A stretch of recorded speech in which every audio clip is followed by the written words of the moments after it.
I am Kayla Strathmore, 34 years old and CEO of Horizon Innovations. My entire life, I was the black sheep of the prestigious Strathmore family. During our annual Christmas dinner, my father glanced at my laptop with disdain. Still working from home, he mocked loudly enough for everyone to hear.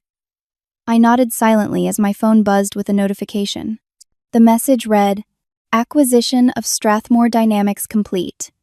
You now own 100% of your family company." Before I continue, where are you watching from today? Drop your location in the comments and hit subscribe to join me on this journey. Growing up as a Strathmore in Boston meant living under the weight of generations of expectations. Our family estate in Beacon Hill stood as a monument to old money and even older traditions. Every inch of our 5-story brownstone whispered stories of success, ambition, and ruthless determination.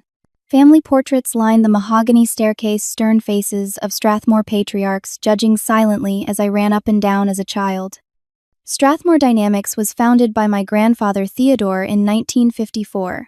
He started with a small manufacturing plant producing industrial components, and through shrewd business moves and perfect timing during the post-war industrial boom, built it into a manufacturing empire. The company motto engraved on plaques throughout our home read, "Excellence through tradition." Those 3 words guided every decision in our household. My father, Richard Strathmore, took over the company when I was just 5 years old. Under his leadership, Strathmore Dynamics became even more profitable. But at costs I would only understand years later. Father expanded into international markets, acquired struggling competitors, and slashed workforces with ruthless efficiency. At dinner parties, business associates would praise his decisive leadership. Behind closed doors, employees called him the executioner. Mother Eleanor Strathmore came from another wealthy family and understood her role perfectly. She maintained our social calendar, sat on charity boards, and hosted impeccable dinner parties where business deals were discussed over perfectly cooked steaks. She collected designer clothes like trophies and measured her worth by the exclusivity of her social circle. Her constant refrain to me was, "Appearances matter more than comfort, Kayla."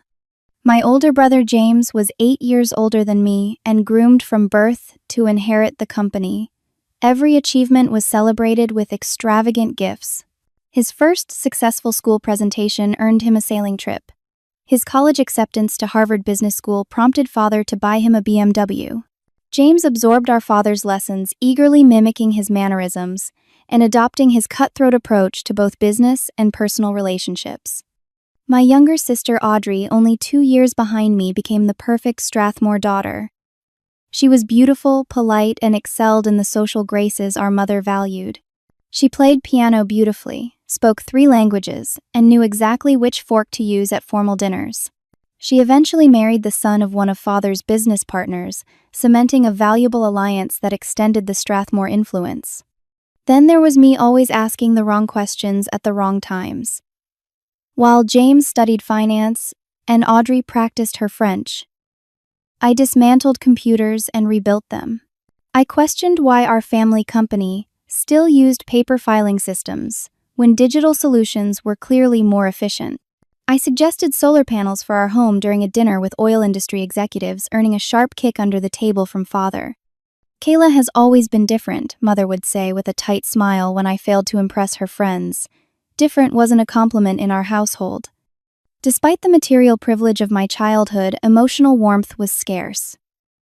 Success was expected, not celebrated, and failure was met with cold disappointment. During my 12th birthday dinner, I remember father taking a business call and missing the moment I blew out my candles. Mother was too busy instructing the staff on proper cake serving etiquette to notice my tears. The first time I heard the word disappointing applied to me was when I was 13. I had created a computerized inventory system for father's home office, spending weeks coding it myself. Instead of praise, he frowned at the screen and said, "Computers are tools, Kayla, not careers. This is disappointing. You should focus on subjects that will help you secure a respectable husband." That same year, James returned from his first summer internship at Strathmore Dynamics. Father hosted a lavish dinner in his honor, inviting business associates and family friends. "This is what a Strathmore looks like," father announced, his hand on James's shoulder. someone who understands tradition and responsibility. I sat silently at that dinner watching the approval shower over my brother while I remained in the shadows. That night, I made my first serious entry in a journal that would eventually become my business plan notebook. There must be more than one way to build something valuable. By the time I reached high school, the pattern was set. James was the heir, Audrey was the perfect daughter, and I was the problem child with strange ideas and inappropriate interests. The wealth that surrounded us never quite filled the emptiness I felt when Father would walk past my science fair projects without a glance. Or when Mother would sigh dramatically when I suggested wearing pants instead of dresses to family functions. "You could be so much more if you would just try to fit in," Mother told me once while forcing me into an uncomfortable dress for a gala. I remember looking in the mirror, seeing myself in clothes that felt like a costume, and thinking that perhaps she was right about one thing. I could be so much more, but not by fitting into their mold. Bradford Academy was where Boston elites sent their children to be molded into future leaders. The campus resembled a small college with its brick buildings and manicured lawns. Students wore pressed uniforms and carried leather bags monogrammed with family crests. From day one, I felt like an imposter despite the Strathmore name that preceded me. James had been student body president and valedictorian. Audrey was head cheerleader and won every French competition. I found my place in the computer lab, much to my parents' dismay. While other girls joined Etiquette Club and Future Homemakers of America, I started a coding club with 3 other social misfits. Mr. Peterson, our technology teacher, became my first real mentor. He recognized my talent for programming and encouraged me to pursue it. "You have a gift, Kayla," he told me after I debugged the school administration system during lunch one day. "Not many people can see problems and solutions the way you do." When it came time for college applications, the path was clear for a Strathmore. Harvard was the only acceptable choice. 5 generations of Strathmores had attended, and our family name adorned a small building on campus. Father had already made calls to ensure my application would receive special attention. But during a college fair, I picked up a brochure for Stanford University. Their computer science and business innovation programs were leading the digital revolution. Silicon Valley companies recruited directly from their campus. This was where the future was being built, not in the hallowed halls where my ancestors had studied classical economics and traditional business models. The night I told my parents I was applying to Stanford instead of Harvard was the first major fracture in our relationship. We sat in Father's study, a room designed to intimidate with its dark wood paneling and looming bookshelves. "Stanford is not a Strathmore school," Father said, not even looking up from his papers. "Their computer science program is the best in the country," I countered. "Computer science," he repeated with thinly veiled disgust. "Strathmores run businesses, we don't fix machines." "The future of business is digital," I argued. "I want to create technologies that change how companies operate." Father finally looked up, his expression cold. "If you insist on this foolishness, you can do it without the full Strathmore support. We will provide basic tuition but nothing more. No housing allowance, no spending money, no connections." Mother gasped. "Richard, surely that's too harsh." "She needs to learn that actions have consequences," he replied. "Harvard is where she belongs." That night, I made my decision. I applied to Stanford and was accepted with a partial merit scholarship. The financial punishment my father imposed meant I would need student loans and part-time jobs to make ends meet. But the freedom to pursue my own path was worth it. My college years at Stanford opened my eyes to possibilities I had never imagined growing up in the Strathmore bubble. I double majored in computer science and business innovation, often sleeping only 4 hours a night to keep up with coursework and my campus jobs. I worked at the university library, did freelance web design, and tutored wealthy Silicon Valley kids in computer programming to make rent. Professor Diana Wright became my most important mentor during these years. In her Disruption and Innovation seminar, she recognized my potential beyond my technical skills. "You understand both the human and technological sides of business," she told me. After reading my paper on digital transformation in traditional industries, "That's rare and valuable." When summer internship season arrived after sophomore year, another battle with my family erupted. Father had arranged a position for me at Strathmore Dynamics, assuming I would fall in line despite our differences. Instead, I accepted an unpaid internship at TechFuture, a struggling startup working on supply chain management software.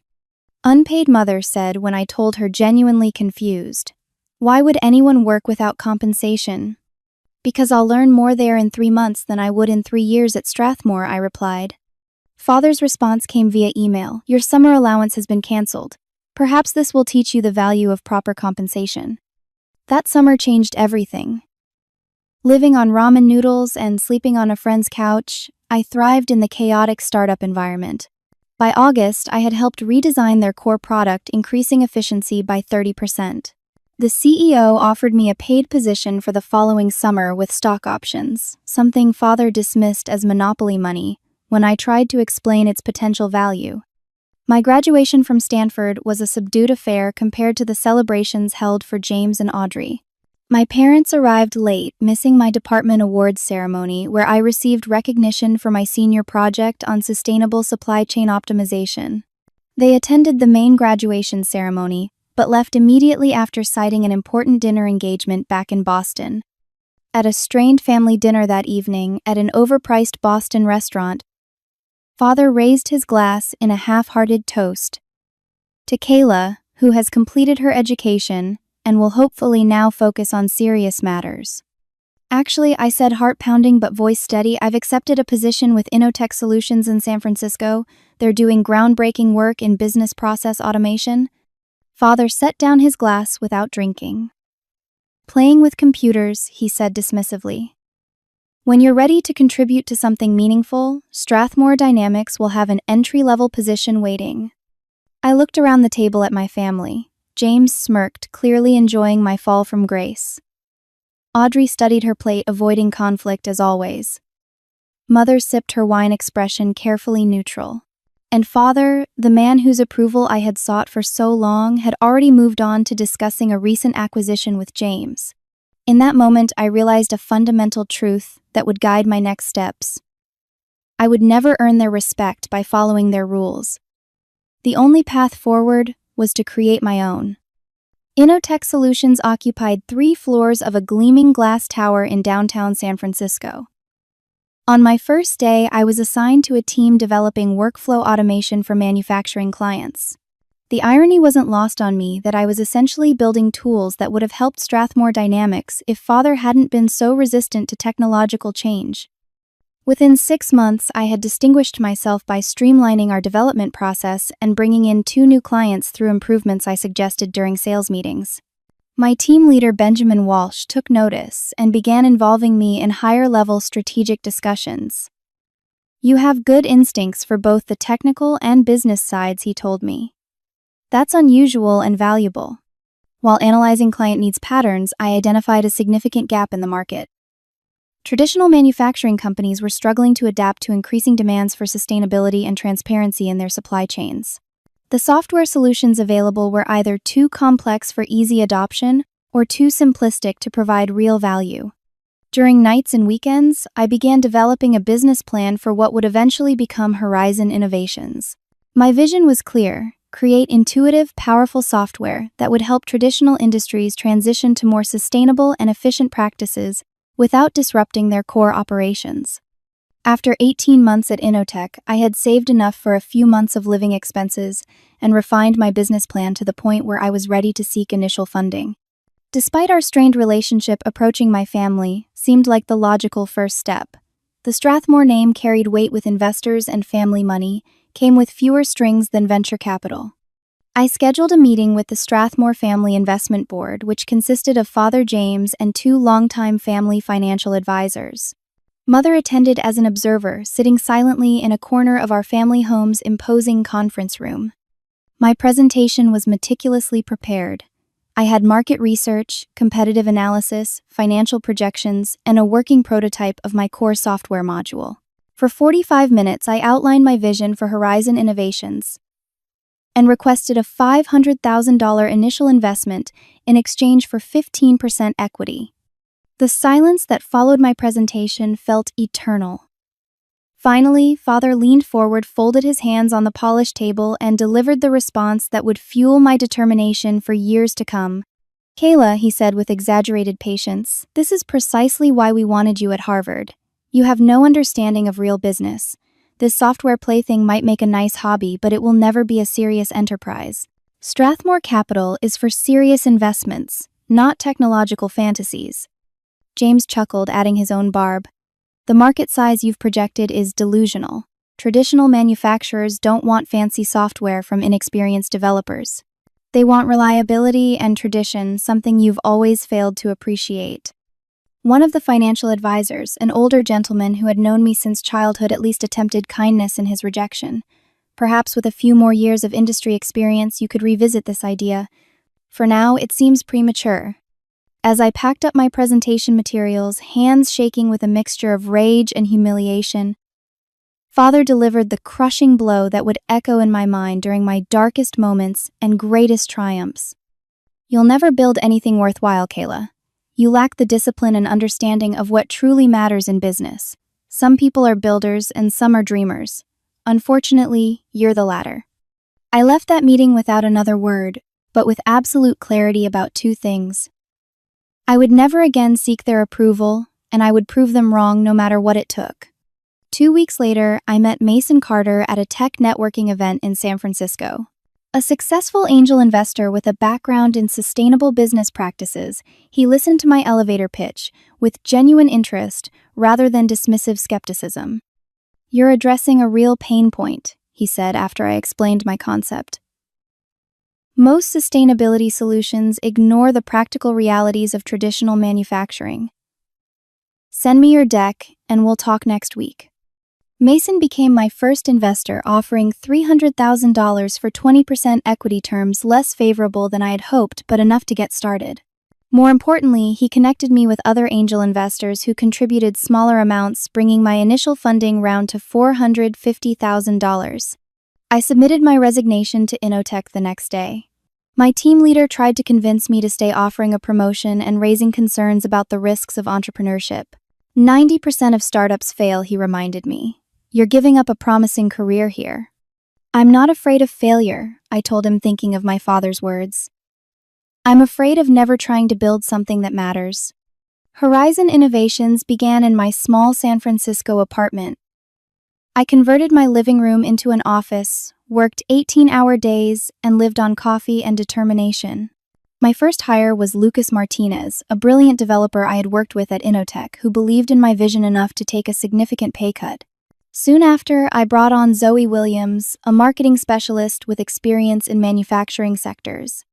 Together, we built the foundation of what would become Horizon Chain, our flagship product, designed to help traditional manufacturers transition to more sustainable and transparent supply chain practices without disrupting their existing operations. Those early days were exhausting but exhilarating. For the first time in my life, I was building something that aligned perfectly with my values and vision, without having to justify or explain myself to people who had already decided I would fail. The first 2 years of Horizon Innovations tested every ounce of my resolve. We faced technical challenges, market resistance, and the constant pressure of our dwindling bank account. 3 times we came within weeks of being unable to make payroll. Twice, I forwent my own salary to keep our small team afloat. The studio apartment I downgraded to felt worlds away from the Strathmore mansion, but I never once regretted my decision. Lucas and Zoe stayed loyal through it all, working long hours for modest pay and equity promises that might never materialize. We added 2 more team members, Taylor Nichols, a former finance executive who believed in sustainable business practices, and Raj Patel, a brilliant user experience designer who made our complex software accessible to manufacturing floor managers. Our breakthrough came 22 months after founding, when we finalized the first version of Horizon Chain. The software could map entire supply chains, identify inefficiency and waste points, and suggest practical improvements that reduced environmental impact while increasing profitability. Most importantly, it integrated with existing systems, rather than requiring complete overhauls. After dozens of rejections, we landed our first major client, Green Future Enterprises, a mid-sized furniture manufacturer looking to improve their sustainability metrics without sacrificing efficiency. Their CEO, Samantha Rivera, took a chance on us when larger competitors offered safer but less innovative solutions. What sold me, she told me after signing the contract, was that you understood both the idealistic goal of sustainability and the practical realities of manufacturing. Most tech companies only understand the former. That first successful implementation changed everything. Green Future reported a 17% reduction in waste and a 12% increase in supply chain efficiency within the first quarter of using our system. They became our most vocal advocates, leading to 3 new clients within months. As word of our success spread through industry networks, Horizon Innovations began to gain recognition. Sustainable Business Quarterly featured us in their Innovators to Watch section. The Technology for Good conference invited me to speak on a panel about digital transformation in traditional industries. During this period of growing success, my family continued to dismiss my achievements. At a rare family gathering for Thanksgiving, I mentioned our recent feature in Industry Technology Review. "Those tech magazines will write about anything new and shiny," James said dismissively. "Call us when you make the Wall Street Journal." Father nodded in agreement. Kayla has always been good at attracting attention. Sustaining success is the true challenge. What they didn't know or chose to ignore was that Strathmore Dynamics was beginning to struggle. Their refusal to adapt to changing market demands for transparency and sustainability was costing them clients. James, now Chief Operating Officer under Father, continued to rely on the Strathmore name and tradition rather than innovation to maintain their market position. After dinner, Mother pulled me aside in the kitchen, her voice low. "Your father would never admit it, but the company has had some setbacks recently. Nothing serious," she added quickly, "but perhaps some of your computer knowledge might be helpful." I was stunned by this near admission that my skills might have value, but it was too little too late. "Strathmore Dynamics has made it clear they're not interested in my input," I replied. "I'm focused on building Horizon now." By our 3rd year, Horizon Innovations had grown to 15 employees and moved into proper office space in San Francisco's Soma district. Our client list included 20 manufacturing companies ranging from small regional operations to mid-sized national brands. Horizon Chain was on version 3.0, with expanded capabilities and improved integration features. The turning point in our growth trajectory came when Adaptive Capital, a venture firm focused on sustainable technologies, approached us about Series A funding. After extensive due diligence and negotiation, we secured $10 million in exchange for 22% equity, valuing Horizon Innovations at over $45 million. The investment allowed us to expand our team, enhance our technology, and increase our marketing efforts. We recruited top talent from competitors, including several developers from legacy software companies who were frustrated by their employers' resistance to innovation. During this growth phase, I maintained a simple personal life despite our increasing success. I moved to a modest 1-bedroom apartment closer to our office, but avoided the trappings of startup founder excess that I saw among my peers. Every dollar we earned went back into building the company, improving our product, or taking care of our team. My personal sacrifice paid off in team loyalty. When larger companies attempted to poach our best talent with significant salary increases, most chose to stay. "Working here matters," Lucas told me after turning down an offer that would have doubled his compensation. "We're actually helping companies become better, not just more profitable." As we approached our 4th year, Horizon Innovations had become a recognized name in sustainable business technology. Our client base had grown to over 50 companies across North America, and we were beginning to explore international expansion.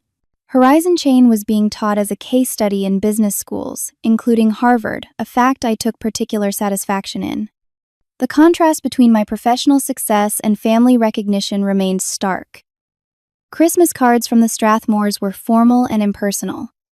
Birthday calls, when they came at all, were brief and perfunctory. Only Audrey made genuine efforts to stay connected, occasionally visiting me in San Francisco and showing real interest in what I was building. "Father and James still talk about you like you're playing at business," she confided during one visit. But I looked up Horizon online. "What you're doing is impressive, Kayla." Her validation meant more than she knew, but I had long since stopped measuring my worth by Strathmore standards. The companies using our software to reduce waste, improve efficiency, and operate more sustainably were all the validation I needed. What I didn't realize was that our paths were about to collide in ways none of us could have anticipated. And the Strathmore empire was much more vulnerable than anyone knew. Horizon Innovation's 5th year began with unprecedented momentum. Our revenue had quadrupled from the previous year. Our team had grown to 65 employees across development sales, customer success, and operations. Industry publications regularly featured our case studies, and I had been named to the prestigious 40 Under 40 list in Business Innovation magazine. Then came the market disruption that would change everything. New international regulations on manufacturing transparency and environmental impact sent shockwaves through traditional industries.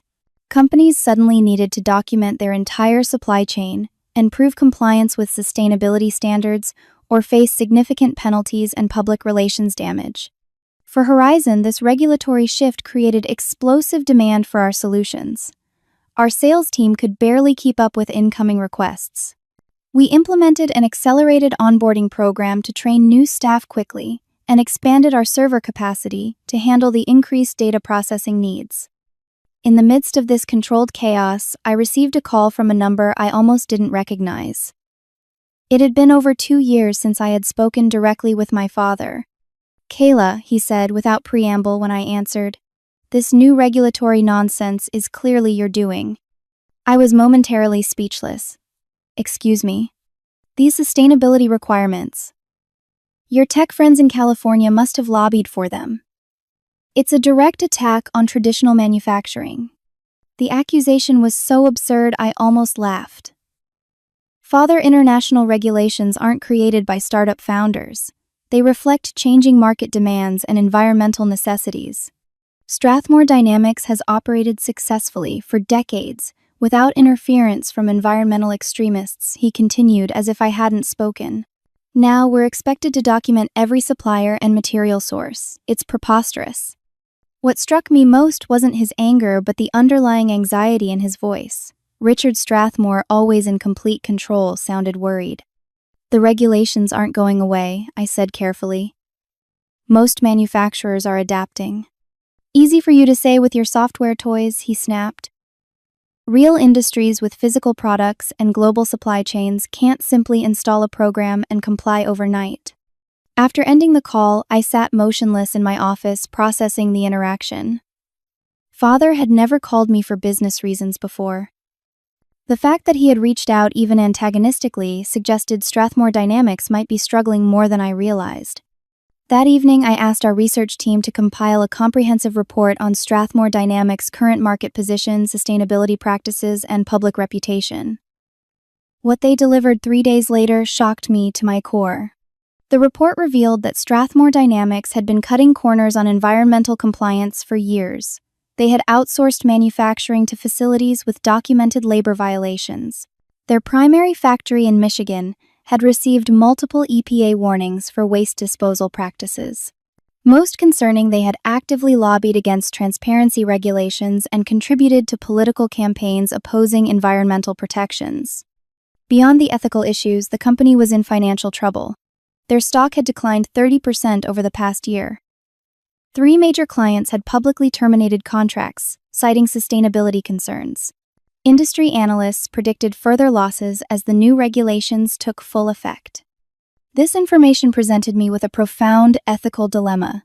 Despite years of rejection and dismissal, the Strathmores were still my family. Strathmore Dynamics employed thousands of people who depended on the company for their livelihoods. Did I have some responsibility to help, even after being told repeatedly that my business approach had no value?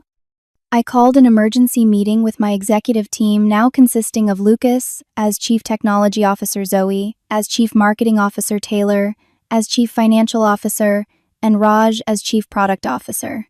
For hours, we discussed the situation from every angle. "We could approach them with a partnership offer," Lucas suggested.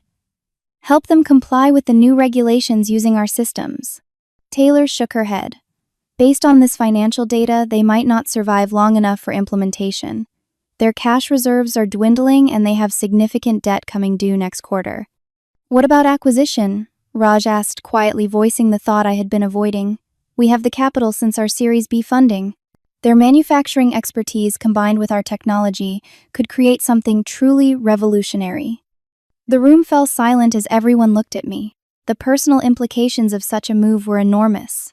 Acquiring my family's company after being rejected by them repeatedly would be seen as either poetic justice or ruthless revenge depending on one's perspective.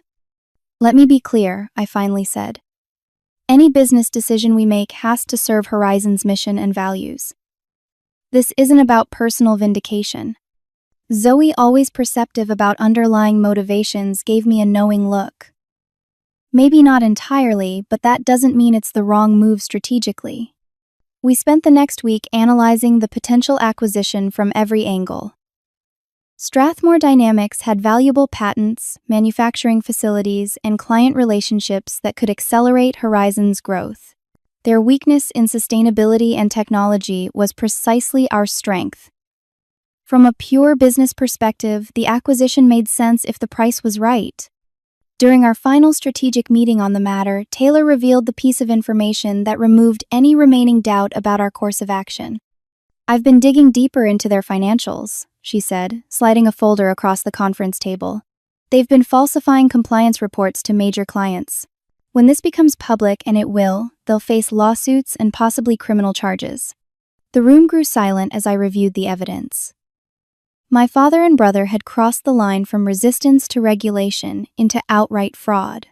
They were not only damaging the environment, but actively deceiving their clients and the public. We moved forward with the acquisition strategy, I decided. Not just for business reasons, but because we can transform their operations into something ethical and sustainable. That's always been our mission. The next phase required absolute secrecy. We approached several members of Strathmore's board, who were increasingly concerned about the company's direction. We presented evidence of the compliance fraud and offered a solution, a private acquisition that would preserve jobs and transform the company before public scandal could destroy it completely. 2 key board members agreed to support our bid, giving us a critical foothold. Meanwhile, we secured additional funding from Adaptive Capital and other investors specifically for the acquisition attempt. As we finalized our strategy, I received a surprising call from my sister Audrey. James knows something is happening, she said without preamble. He's been having emergency meetings and looks worried all the time. Father is drinking more than usual. How do you know this? I asked, surprised by her insight. I pay attention, she replied simply. And unlike them, I actually read industry news. I've seen what Horizon is doing. Are you planning something involving Strathmore? I hesitated, unwilling to put her in a difficult position. You don't have to tell me, she continued. But whatever it is, be careful. They won't take it well. A week later, I received an unexpected invitation to dinner at the family home. Mother's message indicated it would be just family to reconnect after too much time apart. The timing seemed too coincidental to be genuine, but it presented an opportunity I couldn't ignore. The Strathmore family home looked exactly as I remembered it. The imposing facade, perfectly manicured gardens, and ornate front door, designed to intimidate visitors.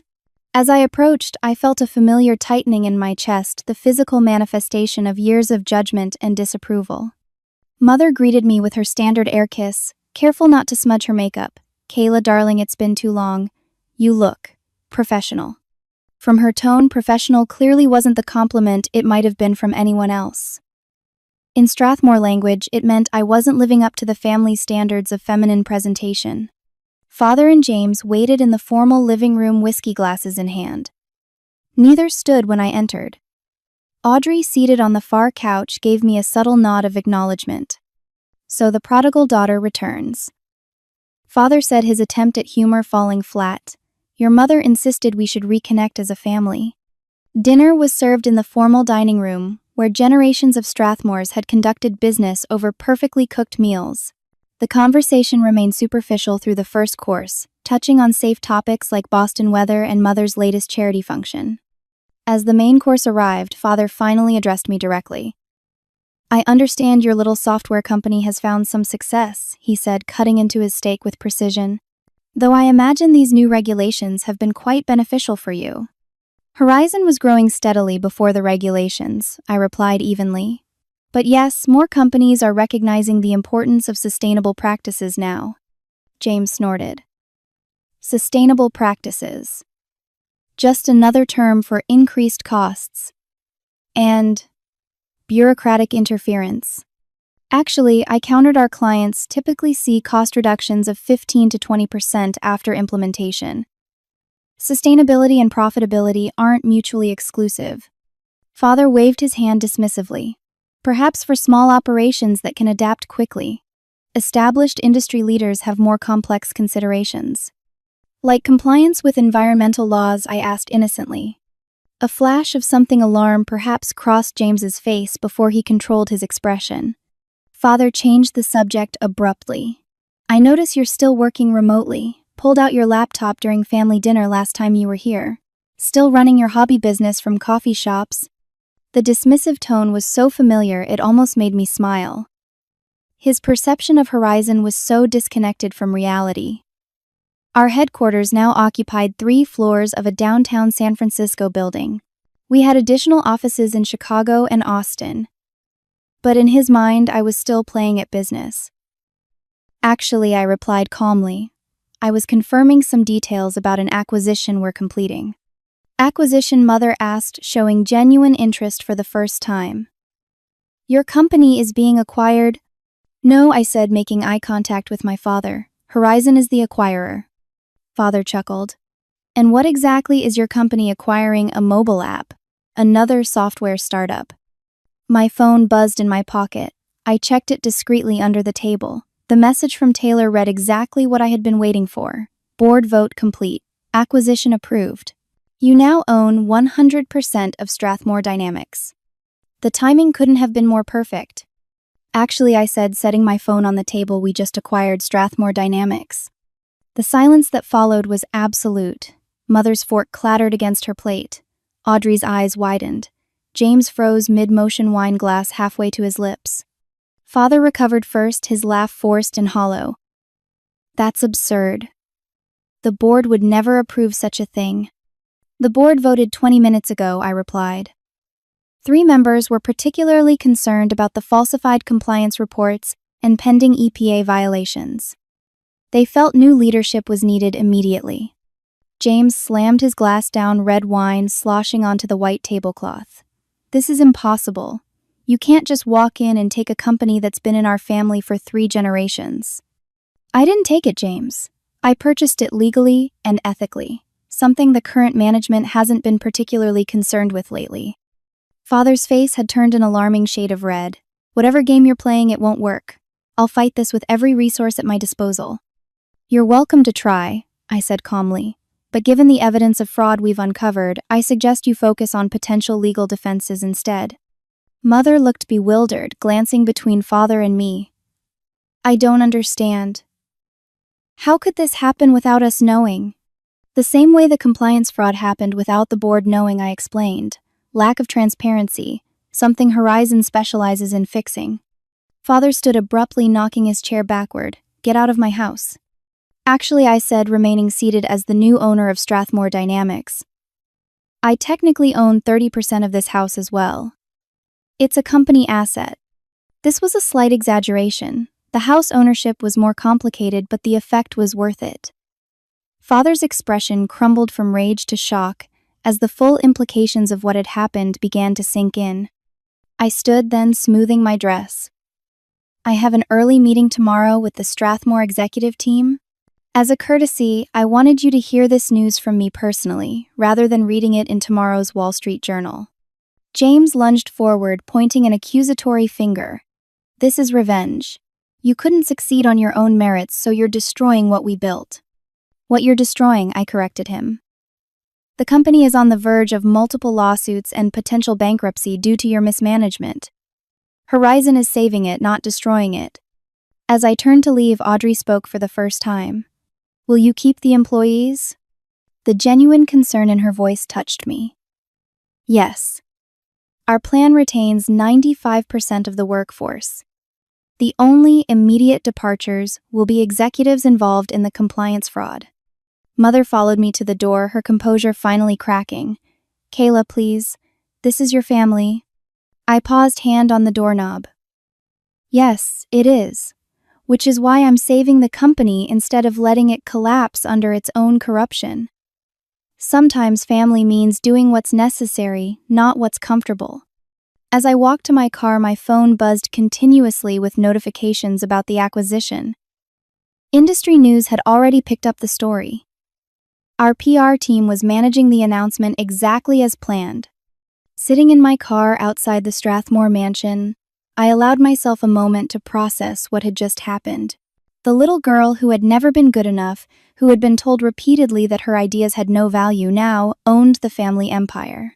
Not through inheritance or connection, but through creating something better, something that aligned with my values. It wasn't about revenge, despite what James believed. It was about transformation, about taking something built on outdated principles and evolving it into something sustainable and ethical. In many ways, it was the ultimate fulfillment of the true Strathmore legacy, building something that would last. I started the car and drove away from the mansion, leaving behind the weight of disapproval I had carried for so long. Tomorrow would bring challenges as we began the integration process, but for the first time I was entering Strathmore Dynamics on my own terms. My first day as owner of Strathmore Dynamics began at 7 in the morning. I arrived at their Boston headquarters, a towering glass and steel structure with the Strathmore name emblazoned across the top. The security guard did a double take when I presented my ID, clearly having heard the news but struggling to reconcile it with the woman standing before him. "Miss Strathmore," he said uncertainly. "I wasn't informed you would be visiting today." "I'm not visiting," I replied with a smile. "I'm the new owner, and please call me Kayla." The executive floor was eerily quiet when I arrived. Most of senior management had received notifications of temporary administrative leave pending investigation of the compliance issues.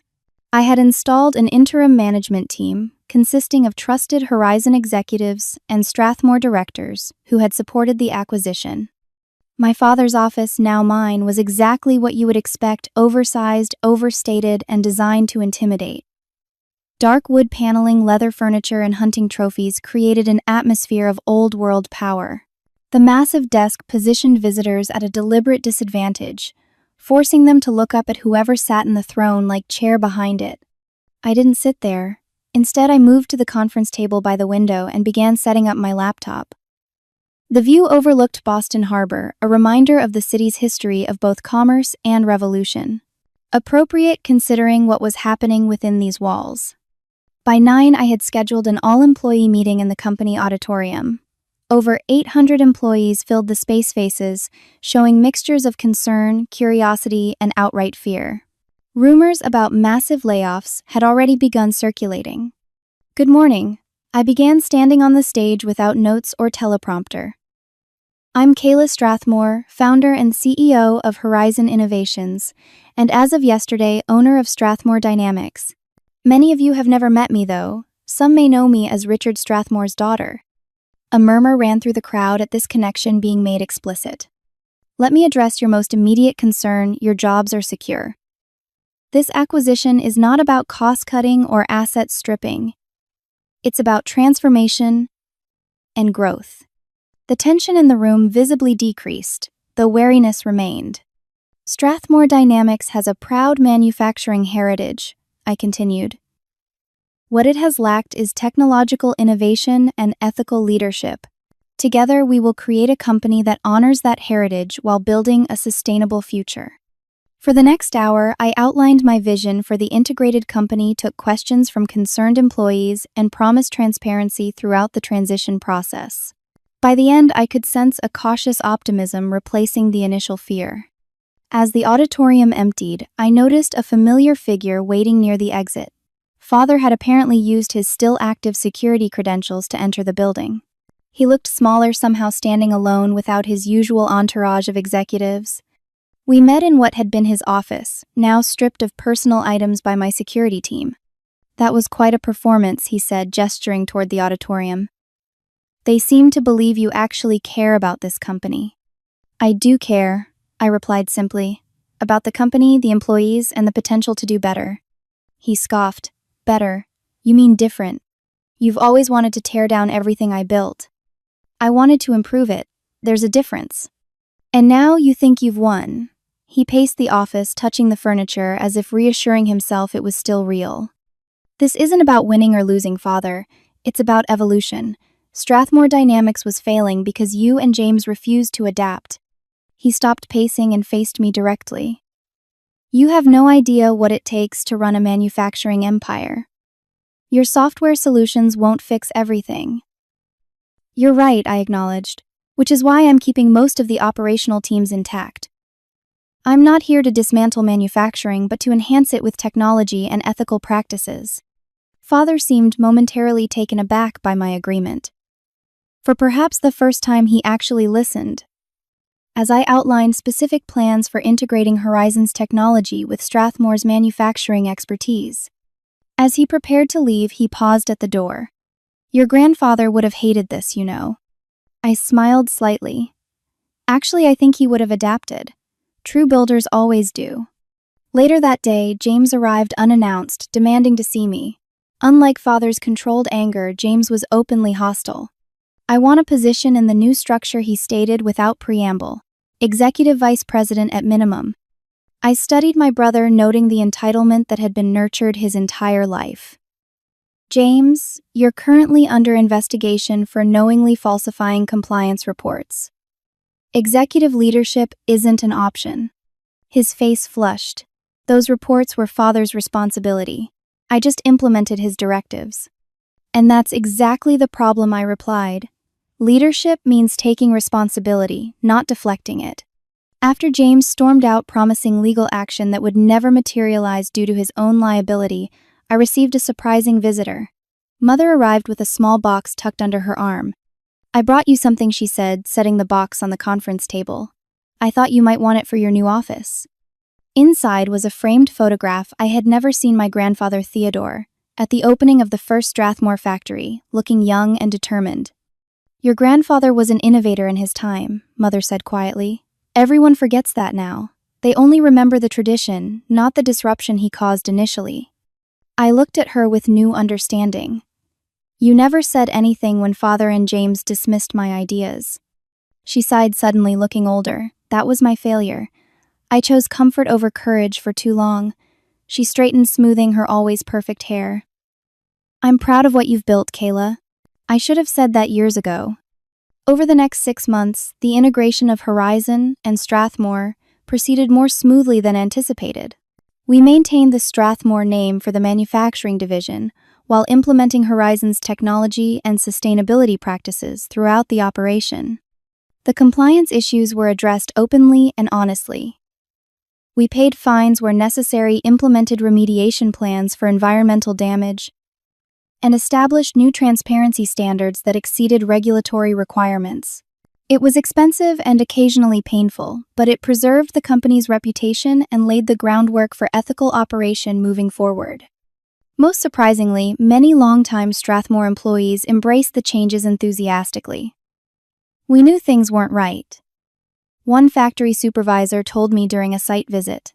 But questioning management wasn't part of the culture here. It's refreshing to be able to raise concerns without fear. My relationship with my family members took different paths following the acquisition. Father retreated to a vacation home in Maine, refusing most contact while he adjusted to his new reality. James attempted to launch a competing venture that quickly failed due to his tarnished reputation in the industry. Audrey, however, surprised everyone by asking to join the company's charitable foundation. I've spent my life meeting social expectations, she explained. I'd like to use those connections for something meaningful now. My personal healing journey took longer than the business integration. Years of rejection and dismissal had left wounds that success alone couldn't heal. I worked with a therapist to process my complicated family dynamics and learn to value myself beyond achievement or approval. 1 year after the acquisition, we held a company-wide celebration marking the successful integration. Strathmore Horizon, as the combined entity was now known, had increased revenue by 23% while reducing environmental impact by 40%. Employee satisfaction scores had reached all-time highs. During my address to the assembled employees, I shared the lesson that had guided me through the journey. True success isn't measured by what you acquire or achieve, it's measured by the integrity with which you build.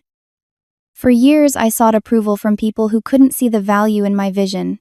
I learned that breaking toxic cycles sometimes requires difficult choices and unwavering commitment to your values. Each of you has the power to create your own path to define success on your own terms. The freedom comes not from proving others wrong, but from being true to your own vision of what's possible. As I concluded my speech, I noticed Audrey in the audience genuinely applauding. Mother stood beside her, a small smile on her face. They represented something I hadn't expected to find through this business journey, the possibility of new relationships built on respect rather than obligation. The company continues to evolve and grow. We've expanded internationally, bringing sustainable practices to manufacturing facilities across 3 continents. Our technology division continues to innovate, creating solutions that make ethical business practices more accessible and profitable. I still work remotely, sometimes a habit from my startup days that I've never abandoned. The difference is that now, no one questions my commitment or success when I choose flexibility over tradition. Have you ever had to make a difficult choice between approval and authenticity, between following expected paths or creating your own? Share your experience in the comments below. If this story resonated with you, please like, subscribe, and share it with someone who might need encouragement to follow their own vision.